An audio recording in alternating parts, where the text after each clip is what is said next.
they want promotions, they don't take accountability, right? Anyone who has not gotten promoted recently, even after working so hard. You don't raise my hand. So I want to see if I can help you decode this thing. How can you really do this?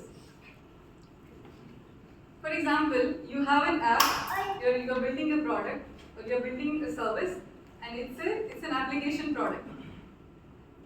How can you show that you are somebody who is accountable, who has the quality of a leader, you can take ownership and you're worthy of a trust?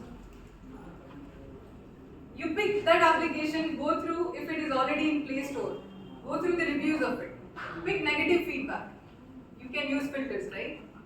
When you try scrapping through these negative feedbacks, you will find bunch of things that customers themselves are saying that you need to improve. But no one paid attention to that. Because we will keep on building, shipping fast, scaling, keep on adding more features, but we didn't care about just reading those few things when somebody is saying, that API is not working, that error is showing up, people have even attached screenshot that we are not paying attention to that. So, in order to show that you are accountable, I'm guessing this quality you will gradually get it when you will be like 5 years of experience or maybe kind of environment you work in. I learned it very, very fast. I learned it in my initial career only. And I had to put it out and I had to share it with you. You take that app, you go through the feedback, collect the negative feedback, document them, see if you can propose a plan that how can we improve this. Right? There will be a lot of things that people themselves have sorted for you. You won't even need to go to Stack Overflow and find how can we fix it. They are like little tiny things. Error dikh rahi hai. I don't know how coding was, but you know how easy it can be. Right? Reaching to that one line of code might be difficult, but if that reduces 5 negative reviews, I think it's worth it.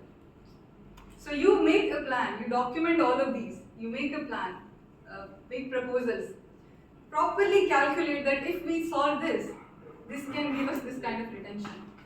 We'll reduce this kind of, will not receive this kind of negative reviews anymore. And when you have a proper documented this plan, how can we improve? Maybe let's say you subject it like, I have a plan for going from 3-star review to 4.5 star. And you send it to every leader in your company.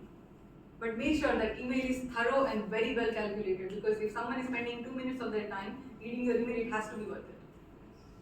Right? This is a thinking exercise now. More than documenting, it's a thinking exercise. You will have to push yourself to think hard. You will have to think, how can I solve it?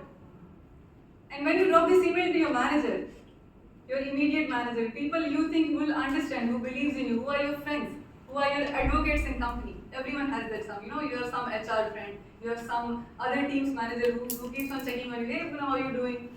They are your advocate, they are your champions. You can look them in these kind of emails, so they'll advocate for you. And now everyone knows that you think beyond your work. You think, how can you improve? How can you get the product, the business do better? You have 1 year of experience, 5 years, that does not matter. But it might show the way you think. But it's a thinking exercise, more than documenting. You think, you plan, you calculate, you document, you share. And when everyone reads that email, what they will think about you? What harm is it? Is there any harm in doing this? Can you do it once a month? Right? You share this proposal plan to your Slack group. You share this to your leadership. And you will evolve because you will think bigger every time you will do this exercise. You will grow. Your mindset will shift. You will think of customer experience, which is most important thing in any business. When you win customers, you win business, you win money, everything you win. So with that, that's how you can take ownership and make it great. You make opportunities for yourself, do not wait for someone to give it to you. I know a bunch of people who do that.